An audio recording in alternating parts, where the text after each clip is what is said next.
Welcome to the Krista Escamilla Show. Hello, everyone. Welcome to this week's episode of the Krista Escamilla Show. Thank you so much for sharing your time with us. As always, it is a pleasure to spend this time with you, and we appreciate you choosing us. We want to thank our sponsors, Rig ID Workwear and Midland Cap and Cup. And of course, we want to thank today's guest for being here. He really needs no introduction, but I'm going to go ahead and say it. Mr. Bill Kent is in the house today.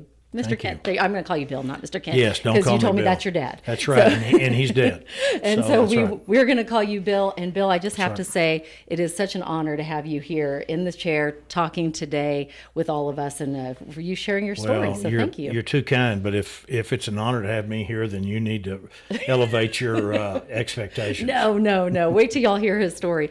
So for those of you who are here in West Texas, really, and beyond West Texas, New Mexico, now we can say Tennessee and a few more places, Kent Quick is a staple when you're driving on the roads of Texas and you need to fill up with gas, coffee, a bathroom break. The list goes on. Kent Quick is there for you. So Bill is the owner of Kent Quick. He's also the chairman and CEO of the Kent Companies. Thanks again for being here, Bill. Absolutely. All right, so tell me how this started, because I know you and my husband share something in common, which I love. You're both Monahans boys.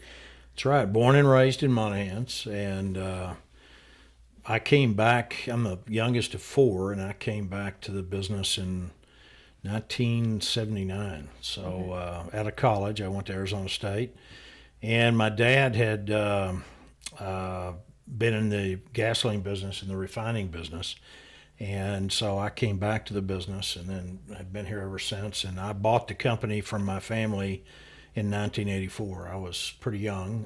For those of you doing the math, I was 6 years old. Actually, I was 27 or 8 or so in that age range, and bought the business, and then I've been fighting this battle ever since. Well, and that's what we want to talk about, is the battle, because I think every business person knows that the road to success, it's not a straight line, or it's not a climbing line. Sure It is ups and downs. And I think a lot of people, they recognize, of course, the success of Kent Quicks, and they don't know all the challenges that you faced along the way. So, what has been one of the biggest challenges through the years as an entrepreneur? Well, obviously, I didn't have anything when I was buying the business. My dad agreed. He told me he wanted to sell the business because he knew the business needed to change and we needed to invest more money, and he didn't believe in borrowing money because he went through the Depression, came from a very, very poor background, and was self-made. And I asked him if he'd sell it to me, and he said, well, I guess I will, but I don't think you can do it. And I said, well, give me a chance. And the next day he came back and gave me the price. And as he was walking out the door, he pointed his finger at me and said, and I want all cash. I won't finance a dime of it. Wow. So I spent about 8 or 9 months looking for banks that would be dumb enough to loan, me at 28 years old with nothing. I had nothing, the money to buy it, and they did. I found 3 different banks that do it. I ended up picking one in Odessa, and a banker there named Ron Fancher, who is still got a special place in my heart, because Ron had the guts to take a chance with me. And when I bought the company, oil prices were about $28 a barrel, which I guess would be equivalent to 60 or so now, which would be good times. Right. Within about a year, 14 months, is $8 a barrel. And, wow. And we had on credit cards, people weren't paying bills. We were having all kinds of bankruptcies, and it became a real struggle for us to survive. So it literally was a battle and a struggle for all the way till about 1999. It took 15 years. I bought the business in 1984. So it took about 15 years of just struggles and hanging on by bloody fingernails. And the banker, Ron Fancher, hung in there with me, even though we never were late. We never missed a payment. But boy, it was a struggle. Right. And my wife and I would go to bed every weekend. When we'd go to bed at night, we were praying that we'd had good enough sales through the weekend that we could make payroll on Monday. So, boy, does this sound familiar. Oh yeah, it's I understand. It's what happens in small businesses. Yes. And obviously, we were very blessed. I had a lot of good people, and we had a lot of good customers, and we just did what we said we'd do. And even when times weren't good, you tell them. You'd say, I'm struggling. This what I'm trying to do. But we had a lot of people that support us, vendors, suppliers, and obviously our customers stayed with us. And we finally, it started getting better in 1999, and we kept still trying to grow some in that, but it's totally different today than it was back then. How many did and you now have? Now I'm forgetting the question you asked me. And I No. don't even know if I answered the question. You're good. I just said, tell me how you got started. No, this is Okay. great. All right. And we're talking about the challenges that entrepreneurs face.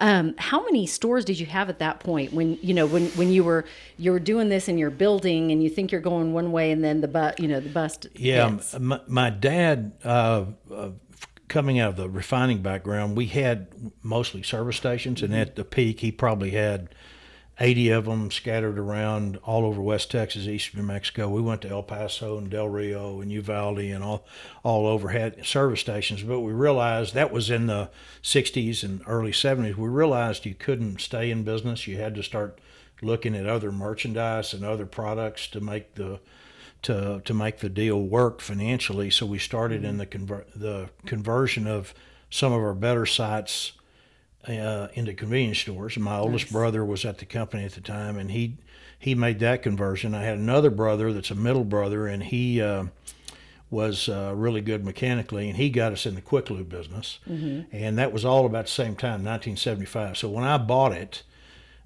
which would have been in 84, we had maybe 12, 14 convenience stores, I think.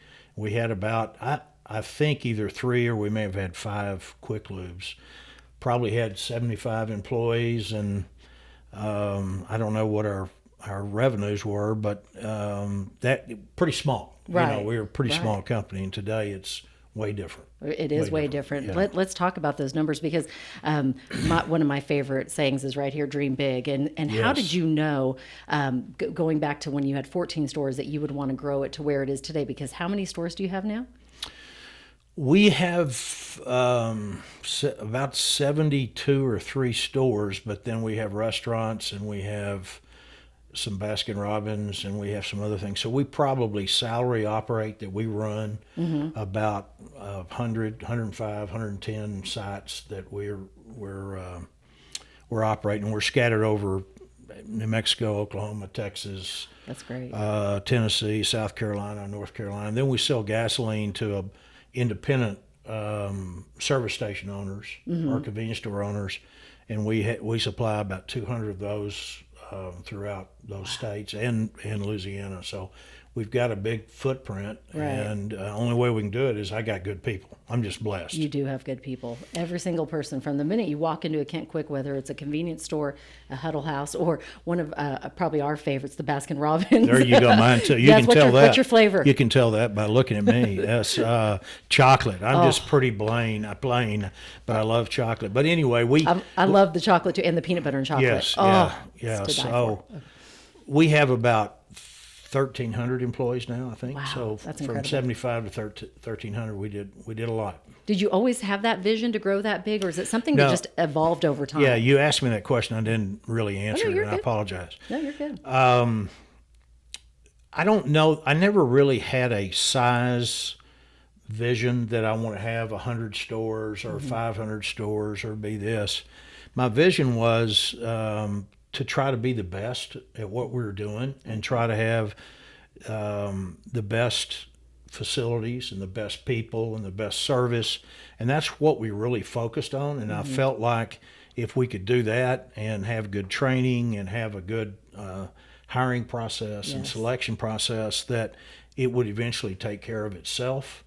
And so I never really did that. I knew I'd get bigger. I just didn't know how much bigger. And it's we're probably bigger today than I thought we would be, but we're just getting started. We probably grew 30% last year, made 3 acquisitions in the last 20 months, and we're still looking at more. So it's fun. I'm It is enjoying fun. It's fun to watch, and congratulations. Well, thank you. Because as a fellow entrepreneur, I always say I'm an entrepreneur by marriage because my my mindset, because in broadcasting, I was just Right. like, you go to work, you do your job, Yes, and, right. and when I married Al, he is such a visionary like you are, and dreams big and sees all these big things and has these ideas, and the entrepreneur spirit. I feel like it's either like you two are very similar. You have it, and We you're are, like, I think. let's go for it. Let's grow this. What Right. can we do? Let's pivot. And we've had to pivot a lot in our business. Right.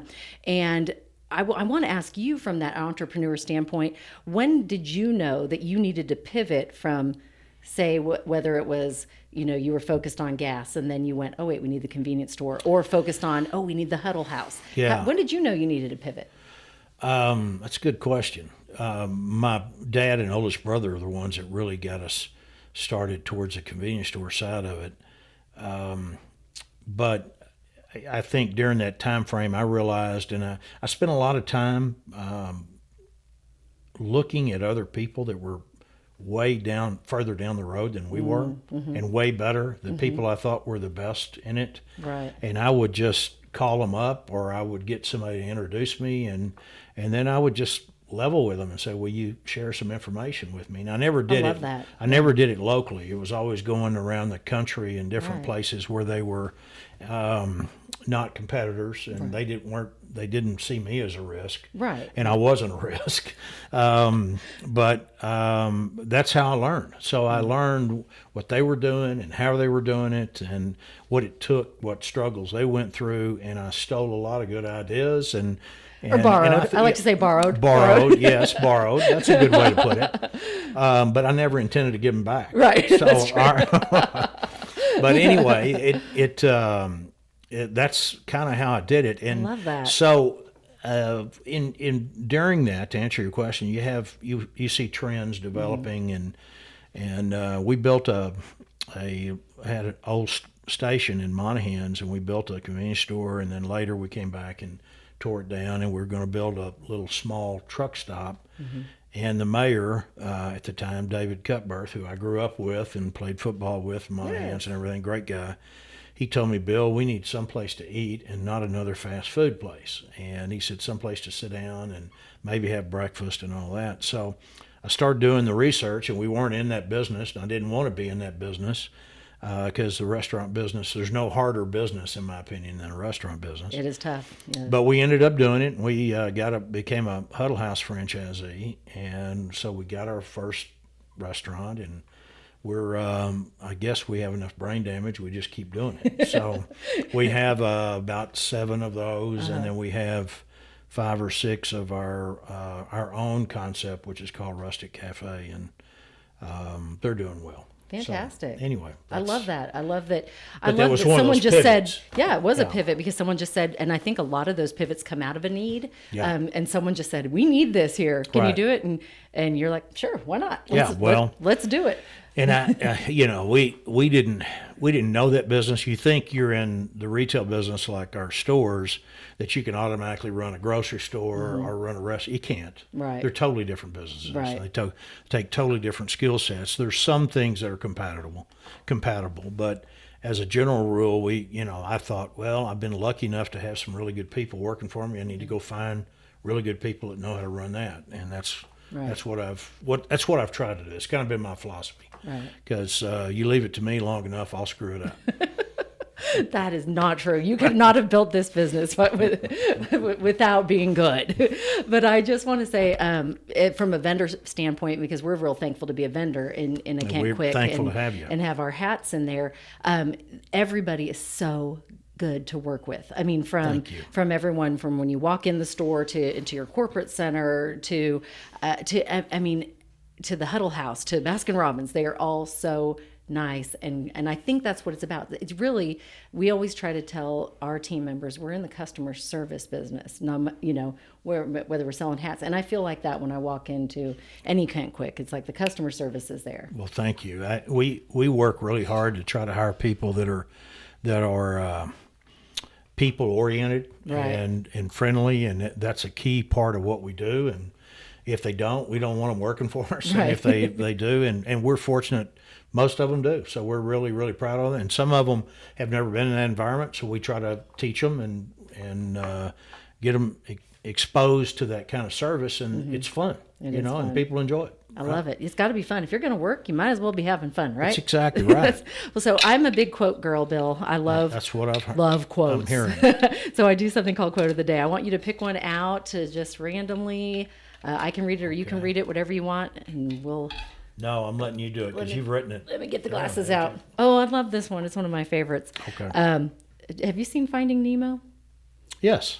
Do you remember when Dory says, "Just keep swimming, just keep swimming, just keep swimming"? Yes. What I love this quote because to me it's one of those that you, when you're struggling on a day, you just got to tell yourself, "Just keep swimming." That's right. What does this one mean to you? Well, it's very similar to one that I had a great aunt who gave me a little sign that said, "Never give up because you never know when things will change." Mm-hmm. And there were so many times I had to look at that because there were times I was ready to give up. I was ready to say, "This is not working. I either need to sell it or do something else." And there were a lot of those times, more than I'd like to remember. And I just would read that, and it's the same thing as this: keep swimming, keep swimming, keep swimming. So it works, and you never know. Success never happens immediately. I guess occasionally it does, but Right. people are 20 and 25-year overnight successes, right? That's right. And that's the way That's it works. exactly right. It just is. You got to work. You got to work at it, you Yeah. know. And that's been my motto. So I'm glad I picked that one. I am too. I think it It's was perfect. perfect, It was a perfect fit, and it's so funny because they always are. Like every time, I'm so amazed by how, and that's what I love about the world and how it works. And it's like they always correlate to something that is perfect for our guests. So There I'm you glad go. you got that one. Good. Okay, I have so many questions, so much to talk about. First thing I want to know is, we're a family business, and you're a family Right. business. When you were straight out of Arizona State and you came home and you said, "I think I want to go in the family business." Was it instantly that you knew you wanted to go in the family business, or was it an overnight? Over a long period of time that you said, "This is what I want to do"? Oh boy, no. It didn't happen like that at all. Okay. My oldest brother was running the companies for my dad. My dad was still very active. Mm-hmm. And then my middle brother, who's 6 years older than I am, Tom, my oldest brother's named Jim, and my middle brother's named Tom. Tom came to my dad with a concept that the quick lube business, and back in the early 70s, they didn't really exist. Mm-hmm. You took your car to a service station or a dealer, and they would keep it half a day or they'd keep it for whatever. And this whole concept was, we can change your oil in minutes, not in hours. And so he convinced my dad to get into that business. And so both of them were there, and both of them had their own paths. And I had made a decision. I wasn't going to go back. I was a karate bum. I loved karate and taekwondo. So I was. You're a black belt, right? I am. I'm a fifth Little- degree that's so cool. black belt. And my instructor, who was a Korean grandmaster, wanted me to open a school in Tempe, where Arizona State was, because his school was way over in Phoenix. Mm-hmm. And so I was going to do that, and I wanted to compete. I wanted to fight all around the country in the big tournaments, and because I loved that aspect of it. Right. And I wanted to compete, and then I knew I couldn't make enough money to do that to live. So I realized in the Phoenix area, all the 7-Elevens were franchised. And I went to one of their offices and I asked them if they would franchise a store to me, because I'd read enough and I thought, well, maybe a store will make $30,000-$40,000 a year, and maybe I can make $10,000 or $15,000 a year teaching karate, and that's Yeah. $50,000 a year. And in Sounds good. mid-70s, I mean, I would have been rich, Yeah. right? And then I could train all I wanted and travel all over and fight and do all that stuff. So that's what I was going to do. Mm-hmm. And then right before my senior year, I think, my dad called me one day. And he said, "What are you going to be when you get out of school?" And I said, "I don't know, Dad. I'm thinking 30 or 40, you know." And I thought that was really funny. Right. And he didn't laugh. He did not. He did not laugh.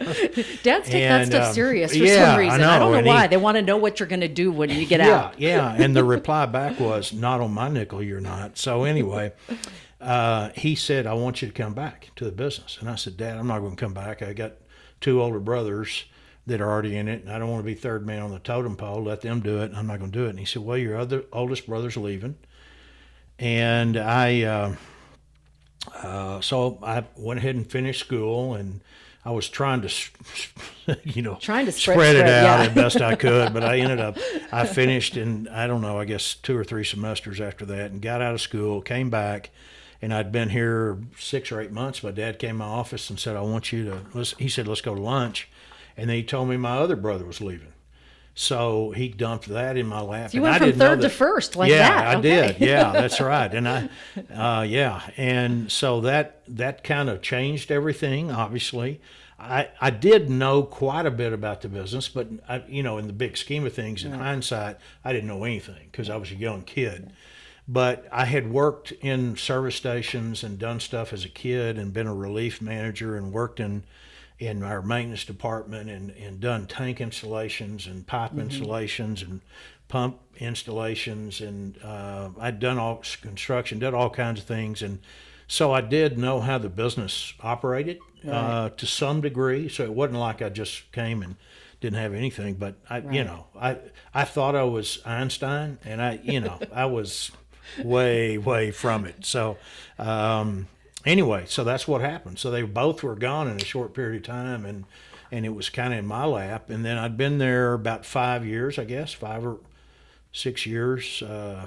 And he came in my office and said he's going to sell the business. And I was really upset because I said, Dad, and I told him. You were all in at this. I said, Dad, I I changed all my plans. I had opened a karate school here, and I was still teaching karate, but I didn't have the flexibility to go compete and do all those things. And so I was really upset. I'd kind of lost that window. And that's when I asked him, would you give me a chance? And he said, well, I will, but I don't think you can do it. So anyway, that's what happened. And I love it. And good I don't know, Lord bless me, and here we are. I'm saying I think it all worked out. It did, It all I worked guess. out beautifully. Yes. And just want to mention to my husband who's in the other room, see, sweetie, there's a chance one of our kids will come into the family business at some point. You I'll just talk to never him. know. Yeah, I'll talk to him. we'll have him give him a call. Let's talk a little bit about, and I want to say, I'm going to circle back to something you said earlier. Those early believers in your business. I think those people like your banker, those people like your vendors, those people that believe in you early on, they are so important to our growth and to getting you to where you are today. So I want to shout out to all early believers in businesses. Yes, amen. Because I think we all need those, and we all appreciate those, and you never know until you look back years later and you go, gosh, it was so great that person believed in us and gave us question. They could have given you just one piece of advice, right, that maybe changed the whole trajectory. No question. Is there one piece of advice that maybe you were given that kind of changed your trajectory, or that you would like to give to an entrepreneur that's listening? That's a good question. I was fortunate because my dad had a lot of good friends, and he was in business with different people. And one of the things that I thought, and it's probably a good idea on my part, and of course the bank said, great, you're going to do that, is I put together a really good board of directors when I bought the company, because I knew that I was young, and I felt like the bank probably needed to know I had somebody helping guide the ship without just me being young and in my 20s. And I had really good mentors on that board, and I had a couple, and one of them was very dear, and I spent a lot of time with him. And he was in our business. He was also an attorney, but he was in our business, and a smart guy and a great guy. And he helped me a lot. So I think part of the message there is, I think it's really important to get a mentor and find somebody that's really got your interest at heart, your best interest, and will be honest with you. And they were. I mean, they'd look me in the eye. I can remember one time I had this great idea and had an opportunity to do something that I thought would be super. It wasn't going to cost a whole lot of money, and I had a board meeting. And I made this presentation, and I knocked it out of the park. And walked out going like, yes. Yeah, and they all voted it down. They said, no, we're not going to do it. And I've never been so upset in my life, and I was truly mad. And I'd spent a lot of time on this, and they voted it off. And then the chairman, who they had elected one of them to be the chairman of the board, he looked at me and he said, well, Bill, how do you feel about us voting down your idea? And I said, I'm in shock. I don't know what to say. And he goes, well, let's adjourn this meeting and you take us to lunch. So we went to lunch, and while we were at lunch, he said, you can fix this. And I said, how's that? He said, you're the only stockholder. Just hold a stockholder meeting and fire us all. and you can have new 100%. directors. Yes, you can have new directors. And I thought about it, and I thought, that's why I had them. And it was the best advice I ever got. They saved me from doing something stupid that I thought I had really come up with this idea. So you really need awesome, yeah. you need the mentors, and you need people that will tell you when you're about to fall off a cliff, right? And I was smart enough. If I did anything right, I was smart enough to know that. So I had those mentors, and I think it's critical. I love that. That is a great piece of advice for anyone in whatever field you're in. Get a good mentor for sure. Yeah.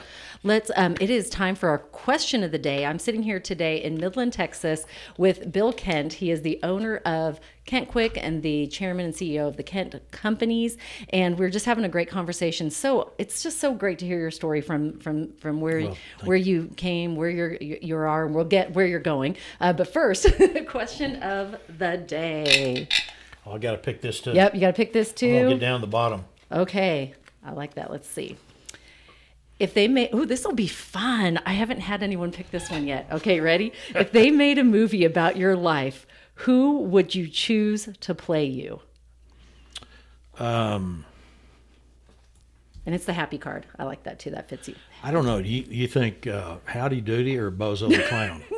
Which one of neither those? I was thinking more like, I don't know. Let me think about this. I was thinking, I don't know. Matthew McConaughey, Brad Pitt. Right. What were you thinking, sweetie? Kevin Costner. Kevin Costner would be good. Oh, those are out of my league. So yeah. Clint Eastwood. I don't think Clint Eastwood. He's old and broken down, so he'd be great. That is Great not idea. why I said Great Clint Eastwood. I was just thinking someone needs to get that laid back happiness that you have, that you exude in real life. So I don't know. That's not a hard Howdy question. Doody though. I think Howdy Doody or Bozo the Clown. Either one of those would be great. Okay, we're gonna pick another question too because I want to hear more. This is fun. I love question of the day. You do? I do. It's fun. Okay, you got the sparkle card. What is one skill you wish you could learn and why? I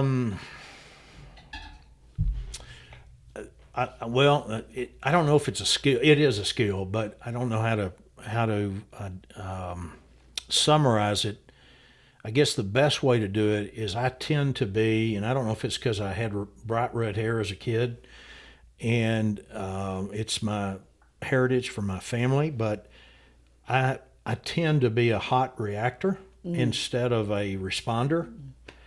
And there is a real difference. And when something comes up that you find yourself getting kind of worked up over and getting upset about, I don't respond well. I react, and it's generally not good. And so I don't know if that's a skill. It's something I think it's, and it frankly, it's one of those mentors told me that. He goes, Bill, you got to learn the difference between reacting to something and responding to something. And the best thing you can do is calm down, think about it for a little, and then respond appropriately. And I'm not as good at that as I want to be. Right. I used to be terrible at it. And I was 0 on a scale of 1 to 10, and now I've moved up to about 1.5, I think. So you're growing. It's You're growth. Yes, It's great. growth. Yes, I'm making some progress. I love that because that is what I've learned from Al, from my husband. Right. He always says that you can either respond to something or you can react to something.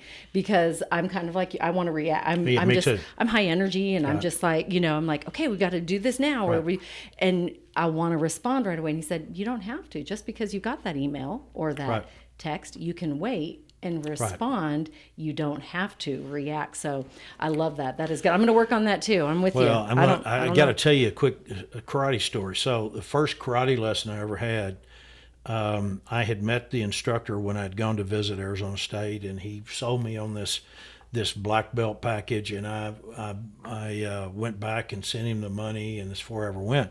But the very first class I went to, he had another black belt teaching the class, and he and I didn't know how to tie the belt or anything else, and he gets another student that's way higher belt than I am, he's a brown belt, I think. The guy was close, or a red belt. He was close to testing for black belt. And he said, I want to see how you respond and spar. So he got us up and had us bow to each other, and he said, fight. I just ran at this guy and grabbed him and beat the snot out of him right there on the right there in the school. Yeah, and he's screaming, and everybody else is screaming, and they're trying to pull me off of the guy. And I looked at him and I said, "Well, you said fight, and that's reacting, not responding." Yes. So I learned later that there was a way to do it the right way. And so anyway, I love that. But that's kind of a analogy of my personality. I'll tend to, hot react instead of really stepping back and say, what's the right approach here? And it's always better to respond than react. And, absolutely. So anyway. All right. I love that. We are both we're working on that, but I think we're getting better at it. Maybe we need a like an AA group for this. For responding and reacting. Don't you think? I like it. We'll start it now. Let us know if you need the help here too. Because it's important to do in life, because it's so easy. And I think there would be more peace in the world if and less family arguments and less, workplace arguments if people would just respond. Not react. That's exactly right. That's our new platform. We're going on tour. We're going to try to get this going for everybody in the world to do, because I really do think it would bring more peace. Let's talk about your karate, because I know you've mentioned it a couple times today, and I think you also are drag racing, right? Those are your two hobbies. You race cars. I think that it's so important to find hobbies that you love and that you enjoy, that bring you happiness in your life, because sometimes when we're deep in the heart of we're both, our kids are older now, and you've got grandchildren, right? But when you're young and you're in the thick of it and you're working hard, you don't have time for hobbies, right? You think, I can't do that. Let's talk about the importance of it, because I know my day is so much better if I get out the door and run, right? Are you a runner? I'm a runner. That is my piece for the day. I get out the door, listen to podcasts, and run. Good for you. Well, thank you. That's what I love. And so what is it that you love about karate and drag racing? How has that helped you live your best life? Well, we had a coach over in Monahans when I was in high school. I was about 16 years old. Coach named Terry Forga, and he was a black belt, and he was kind of big deal for us, and he's black belt, and there were 3 or 4 of us on the football team that took karate lessons from him. So I started taking karate when I was in high school with him. I started about 16, and I just really got into it. And that you got to remember, that's the height of the Bruce Lee movies and all the stuff there. So it was really kind of a fun time. And I wanted to play college football, but I also didn't think I was, probably good enough and big enough. So I went and decided I would spend my time learning karate, because I wanted to get to a higher level. I wanted to get my black belt, and that's how I got into it. And I just fell in love with it. I worked out about 7 hours a day. Wow, that's awesome. I have a good friend of mine here in Midland that he and I met there, and I got him here to Midland, guy by the name of Joe O'Hara, and he and I have been lifelong friends from karate, and we worked out all the time. And then we would go and eat and then come back and go to different classes. We weren't going to classes all the time. We were just in there hitting bag and kicking and doing things. So I got consumed with it. I went to college. I weighed about 205 pounds. I came back my first year and I weighed 163. I looked like I'd been in a prisoner of war camp, but I was in great shape. I thought I looked fine. But that was from doing karate 7 hours a day? Yes. Wow. And so I just loved it, and it became either an addiction or a passion. I don't know which. And then so when I came back here, I went ahead and started a school. I worked out on my own, and then after a while, I started a school at a health club here that's no longer here. And I taught and have a lot of black belts around the country. And actually, Joe O'Hara ended up moving away, and I got him to come back to West Texas, and he got his black belt with me. So anyway, I've got a lot of friends out here and a lot of young people that I was teaching karate to when they were little bitty guys. I love that. Yeah, so it was neat, and I don't know, it was a passion. I loved it. Right. I loved being able to kick. I was pretty flexible, so I had some things going for me that not a lot of people do. And Terry Forga was very helpful in that. I had another good friend from Montana named David Archer, and he also was instrumental in that. And he and I, we were young and single and did stupid things, but also went to karate tournaments and other things. So anyway, I'll stop there. Yeah, and that's when he says cut. Yes, cut. Yeah, yes. It was. There weren't a lot of clubs to go to, but we tried to find every one we could. Yes, that's right. Well, I love hearing you mention all these names because I've heard a lot of the same names through the years from Al in Monaghan. Yes, and so it's fun to hear all the Monaghan's guys, and so shout out to our fellow Lobos that are listening in Lobo land. Lobos. That's right. Okay, this is a good question. Let me see how we're doing on time. I think we're doing good. Okay, as long as you have time. You have time? I'll make time. All right. We've got, I think, a big question for anybody that is new to not even West Texas, but even, just the world. We've seen so many highs and lows recently. How have you dealt with the booms and busts of the oil industry? Oh, wow. Because I know it definitely affected your business through the years. What advice would you give to someone going through? Because I feel like, okay, we're at $120 barrel right now. Right. So things are pretty busy here. Right. And so what advice would you give to someone? Wow, that's the biggest challenge out here, and it's if you're going to live here, it's part of it. Right. And it doesn't matter if you're in your business or if you have a restaurant or you have a dry cleaners, you're in the oil business. We're all tied to it. Yeah, we're all tied to it. So it's all part of that. Yeah. The good thing about my business, as a general rule, people still have to buy gasoline to get around. They still will buy cigarettes and buy beer and wine and candy and things like that. So they do that, and ice cream. Thank goodness. Thank goodness. Yes, and so. We're in a business that doesn't ever stop like a lot of industries do out here, when you either have to unfortunately stack rigs or stack service company equipment and everything else, and you're getting no calls. You have to park your equipment and lay off all your people, and that doesn't happen for us. So we get impacted. There's no question, and it hurts. Right. Sales go down and margins go down and everything else, but I've been lucky to be in a business that kind of is by nature weathers it a little better.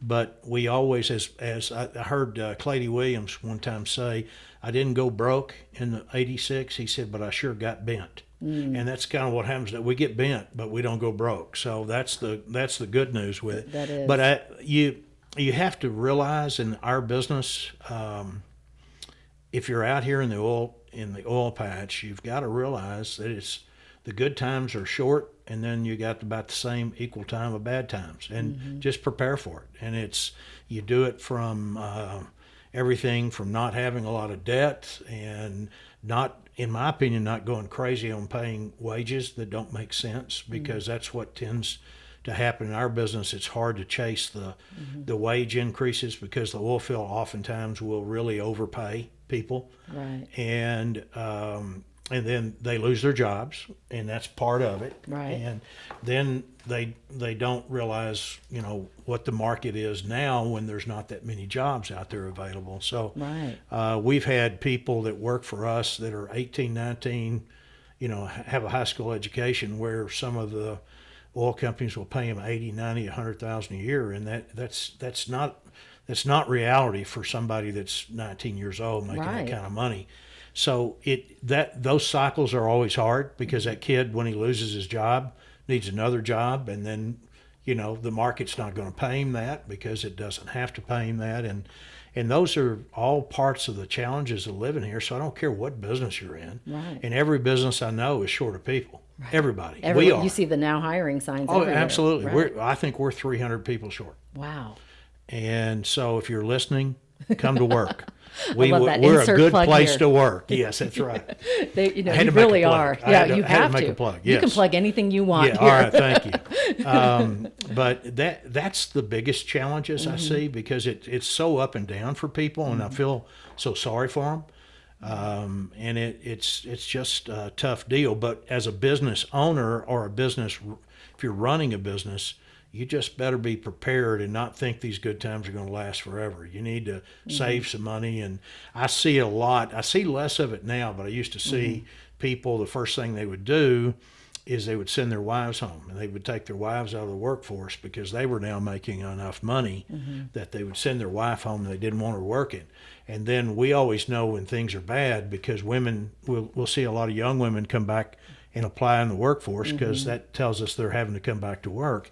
And that's, if I had advice for somebody, you both work, you rat hole all the money you can, and you can live through these cycles just like businesses can and everything else. And we see a lot of that, and people buying really new, big, expensive trucks and cars and just overdoing it. And we've had a lot of our team members that have done that, and we try to teach them, hey, guys, don't do that. You're better off having it in the bank and being able to pick the right job or wait till things pick back up. That's good advice. And not just be spending it like there's no, like it'll never end. Right. Every time I hear somebody tell me this boom is different and it's going to last longer, that's when I start pulling my horns in, because once we start believing that, every time I've heard that, within a short period of time, it starts to go the other way. All right. Good advice. So, that's a jinx when somebody says, "Oh, this one's different." That's when it'll never end. Here it comes. Yeah, here it comes. We heard it right before, and I'm sure you heard it right before the pandemic. Yes. Because at that time when I was doing an oil and gas podcast, every single person said, except for one, that this is it. This boom is not going to ever end. And then who would have ever thought that we would see oil go to negative numbers? I mean, we would have never. They all end. Yeah. This one will end too. too. So don't buy the Maserati today. That's exactly right. I know that's hard for you to say as a race car lover. Oh yeah, but I do drag racing. I can't. I'm not good enough to turn. I don't know how to turn, so I just have to go. Go straight. That's right. Out in Penwell, right? Is that wasn't there a racetrack out there? There still is, okay. And it's fun. There are a lot of good racers out there. I don't race there. That's the first time I ever got to drive a race car. Was it at Penwell? Yeah, I was 13. Wow. My brother and I owned a car. And my brother was 19, and he let me drive it. And they fortunately thought that I was my brother. Otherwise, they would have thrown me under the jail for driving 13. a race car at 13. But Penwell was great, and that's where we kind of learned. But we race in NHRA, and we race the bigger races, division races, and national races. But West Texas has got some really good racers, yes. some great drag racers, and we obviously had Jim Hall and Chaparral and all that stuff in the past, but there are some really good racers out there. We just lost one. Pete Carberry died last week, and was a good friend of mine. I raced against him a lot, and lost another driver, I think last week, Ronnie Hobbs, I think was his name. I don't know if I ever knew Ronnie, but there are still lots of really good racers out here, and a bunch of them I've raced against, but some of them I really don't know, but I know of, right? Right. But it's fun. Yeah. So I go, I have a dragster, and I go from 0 to 100 in about a little over a second. Wow. That's crazy. Fun. What does it feel like? I mean, I can't even describe that. You're shot out of a cannon. Wow. I guess. Yeah, it's fun. It's like watching Top Gun when you see them go to Mach 10, yes, their faces pulled back. Yeah, and exactly. It must feel something like that. It does. It does to me. To you? Yeah, that's right. It's a blast. Oh, how fun. Well, what do you love most, Bill, about West Texas? Because West Texas, we're a special place out here. I mean, it really is. The people are great. We are 5.5, for those of you who are listening, we have listeners all over the world right now, which is really cool. Wow. I want to say hello to those listening in France right now, which is really cool. Colombia, it's fun to see all the numbers come in where you're at. So to our friends all over the world, we want to explain what's so great about West Texas. What would you say? Well, obviously for me, it's the water and the trees and the mountains. That's a joke. Yes, I'm kidding. I'm teasing. He's totally kidding. Yes, right it's flat and dry and little scrubby brushes. No, tumbleweed and pump jacks. Yes. Yeah. Which we don't mind the pump jacks. No, we love them. We love those pump jacks. Seriously, it's the people. Mm-hmm. That's what makes West Texas. This is the greatest area, I think, in the United States, maybe the world, for somebody to become a success in life. I agree. You can live the dream here. You can. There are all kinds of opportunities. You've got older people that have become very successful, that are willing to help young people getting in the business. and back them and everything. So it's very entrepreneurial. It's just a fantastic place to make a living. Obviously, when I mentioned those higher wages earlier, you can, if you control it well, it's a great place to build a nest egg. But the people are just great. People are friendly. We believe in the right things. You know, we don't. There's not a lot of fluff, and there's not a lot of. I got to watch my vocabulary here, but anyway, I'll move no on to FCC rulings here. I don't think, not that I know of it. Well, I'll move on to. But it's just great people, and you know, I heard this years and years ago. Somebody told me one time, an older oil guy, he said, you know, Bill, he moved here from the East Coast and said, if you live here long enough to ever buy a new pair of shoes, you'll never leave. And I thought, whoa, boy, is he too old and needs, you know, is something's wrong with him? Right. He's right. Yeah. And it just is the case. And it's a great place to make a living. And plus, we have good air service, so you can fly in and out. You can go places and get to the airport in 15 minutes. Yes, how many of you exactly can say right. that? Yes, that's exactly right. And Traffic is low. I mean, it's get a little busier during boom it times. is. It's busier on the oil field roads, but. It is. But really, if you stay at a stoplight, for maybe four or five turns, you're like, oh, the traffic. Well, that's what happened to me coming here today, and I had to call you and tell you. I was like, don't worry about it. Everybody's We're honking good. at everybody, and I'm honking too. So anyway, but it's definitely the people. It's just it's a great place, a great opportunity. Overall, and I'll tell you, we have pretty good weather. I mean, other than some dust storms. Like the one we had the other day. Yeah, exactly. But the weather's good, and it's just a great place. And come see us. Yes, come see us. I'm recruiting people all the time from different places, and I kind of warn them. So when they get off the airplane, either that or I fly them in at night, don't let them out at night. I mean, during the day, and then I'll fly them back out at night. That's the They don't trick know that the got me difference. here. Yeah, all That's right. the one that got me He's pretty here. smart. Your husband is a smart guy. He is a smart guy. He sure is. Well, now I want to talk about favorite things because I always like to hear what your favorite things are. Books and podcasts. So what do you pour into? Like, what is it you like to feed yourself with? Are there certain books or magazines? I love reading historical stuff, and I'm kind of a political junkie. I read a lot of political articles, and I pay attention to that kind of stuff. And You were just my on wife- Fox News, right? Oh, yeah, that was pretty. Yeah, I guess I was. I was interviewed by Fox, and then I had a friend of mine that sent me a picture of it. He was watching Tucker Carlson on Friday night, and that was on Tucker Carlson. So anyway, he couldn't believe somebody as dumb as me was on Tucker Carlson. So anyway, That's just a friend razzing the friend right yeah, there. I guess I don't know, but what was the question again? So, my books or podcasts. So, like, what do you... I like I listen to some podcasts, but I'm not into that as much unless it's somebody I really like, and I like, and I'll like be the listening Krista to these. Escamilla Show. Yes, and I'll be doing this one all the time, and Thank you should too. Thank you. Thank you I for the didn't plug. even know I didn't even know you did this. So Yes. this is eye opening to me. So I apologize for not being more up That's to speed. okay. You're a busy guy. But kind of politics is what I enjoy. Is there a book that you read that really stands out that kind of shaped your life or helped? I don't know. I don't know that. I got to meet some of the politicians over the years, and for whatever reason they liked me, and I would decide some of them I'd walk away and go, boy, he needs to get beat, he needs to get defeated. And then there were others I did like, and I would try to help them get money and raise money and do that. So I've been active in that, and I enjoy it because I've realized as we've gotten bigger that if we're not involved in politics, we're going to have serious problems. And people come to Texas because they like the culture in Texas. They don't, if they like the culture in in California, they'd move to California. If they like the culture in New York, they'd move to New York. But a lot of those people are moving here. We're getting to Texas. a lot of people move here to Texas. And Texas it's a great state. Yes. Come see us. Yeah, exactly. And so, that's part of our culture. It's part of our politics and everything else. And it's, I'm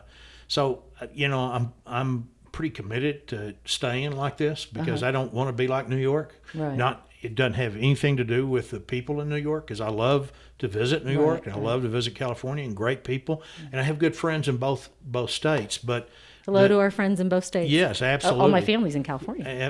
Are they really? They are. But politically, they kind of do some different things, Yes. and I'm not a big fan of some of that, and I know a lot of people aren't because they're moving out, right? Right. So anyway. So what about favorite movie? Do you have a favorite movie? Oh boy, I like movies, and I do too. Have you seen kinda Top Gun? depends. I have not. We're going to try to go tonight. It's good. I'm going to take my wife. Oh, you and Julie, Julie are and going to my love son it. Buck. You guys are going to love it. I'm just telling you now. Yeah. Oh, it's so good. I want to see it again. I like. I was talking. We were in France last week for D-Day for June 6th. We were there for a dedication of the Lone Sailor Memorial, and I was talking to some admirals, and one was a 3-star retired woman admiral, and we were talking about movies, and she said, well, "What's one of your favorite movies? Do you have a war movie?" And I said, "Well, it's pretty rough, but I like Fury." And she goes, "Oh, my husband and I have watched it 3 or 4 times. I like Fury. I like that movie. I don't know if you ever saw it. I haven't It's tough. seen it. No, I very, have not very seen tough. it. It's Okay. not a feel good, Right. movie. It's a tough movie, but I like historical stuff. I love Seabiscuit. I love some of those kinds of things. So there's all I'll Definitely. think of about 27 when I'm leaving here, but I can't think of them right now. You caught me off guard. That's usually how it is, You right? need to give I'm me the a same cheat way. sheet. Just- No, that's what makes it better. You got Yeah. right off the cuff. Oh, jeez. What is that? Okay. What's that Netflix show about karate? I'm gonna have to phone a friend here. I don't know. What's the one that we were watching with Ralph Macchio?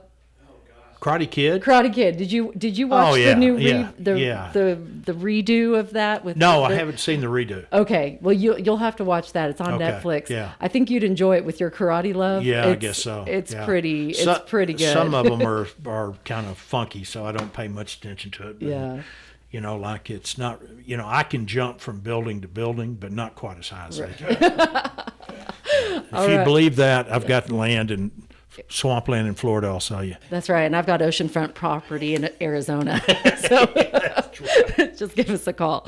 I know we're running out of time, Bill. This has been so much fun sitting here today in Midland, Texas, visiting with the owner of the Kent Quick and the chairman and CEO of Kent Companies, Mr. Bill Kent. And I have a couple questions to wrap things up, Bill. Go ahead. Before we do, so we do something here on the Krista Escamilla Show where we like to give back to our nonprofits, and I know you are very giving in our community. But your philanthropy that you and your family do are amazing. What if there was one nonprofit that you would like us to make a donation on behalf of you for being a guest today? Which one would it be? God, there's so many good know, ones. there are. We love our And nonprofits. my dad was a really, really generous guy, and he was a big believer. He said, we make our money from the communities we're in. You better figure out a way to give back. And I've never forgotten that, and we do that. We have so many, and it's hard to pick one, but the one we've probably supported for the longest, and we've had team members that have had to use it, is a Permian Basin Rehab Center. Oh, I love that. I love the rehab center. Yes, they're fantastic. And when I was working at CBS 7, we would do a telethon every Right. year to raise money to help. And I would get to go in and see the therapists in action. And they are amazing. They are amazing. Oh, I love that. So Yes. thank you. We will do that. Permian you're Basin too kind. Rehab Center. If you are ever in need of their services, and that's what they always say, you never know when you need their services, but That's when you correct. do, they're there for you. Right. And so we would love to give our donation there, and also hope that you can go online, support them any way you can as well. So And thank you. if they don't need it and they don't want it, it's the Bill Kent Personal Fund donation. That's Charity. BILLKNT. Bill, I want to know, what do you want your family legacy to be? Remember I said that we know where you came from now, we know where you're at. What do you want that legacy to be for your family? I don't know. My mother said before she died, she wanted us to put on her headstone, "I told you I was sick." So I don't know. We didn't do that, but we probably should have. My mother was a was a character, I'm telling you. I wish I could But have anyway, met her. yeah, that's right. Legacy. That's funny. Yeah. I don't know. I want to be known, and our companies want to be known, our people for being fair, for doing it right. Yeah. If people come to work for us, we want to turn them back. If they don't stay with us, we want to turn them back better than we got them. That's kind of our motto. Mm-hmm. Turn them back better than you got them. But hopefully they'll stay with us. But we have an obligation to make people better, and so I hope people will remember us for being honest and giving and supportive and fair. And that's if I can get that, I'll be happy. Well, and then they can put on my head. You're already getting that. Well, thank you. And and then they can put on my headstone that I told you I was sick. Or maybe put on there, I'll be right back. I'll be right back. I like that. I'll be right back. That's funny. I saw one time that somebody put on their headstone that says, "It's dark in here." That's funny, too. That's right. Did they really? Yes. They put that on there? Yes, it's on the back of the headstone said, "It's dark in here." Bill, it has been such a pleasure to spend this time with you today. I have enjoyed this, and I know our listeners have too. This has been amazing to hear your story. I think that we all learn and grow from each other, and we're starting that group, the Respond, Not Reactors. Yes. I think that we can all respond together and grow together, and we can all have a peaceful and happy life. And I really appreciate you sharing your motto on life and the way that you have learned through your businesses and growth and family. So thank you for your time. Thank you so much. Please reach out to me on all the socials at Krista Escamilla on LinkedIn, Instagram, Facebook. Let us know if you have a guest you'd like to see here, or let us know if you want to sponsor the show. We'd love that too. Insert plug here. But also, we just want to thank you for listening. As I said earlier, we now have listeners all over the world, and it wouldn't happen without all of you sharing it with your friends and family. So thank you, thank you, thank you. I think that's it. I always wrap up with my favorite mottos, Bill. Right here, dream big, believe, and never give up. You make it a great day. Bye-bye.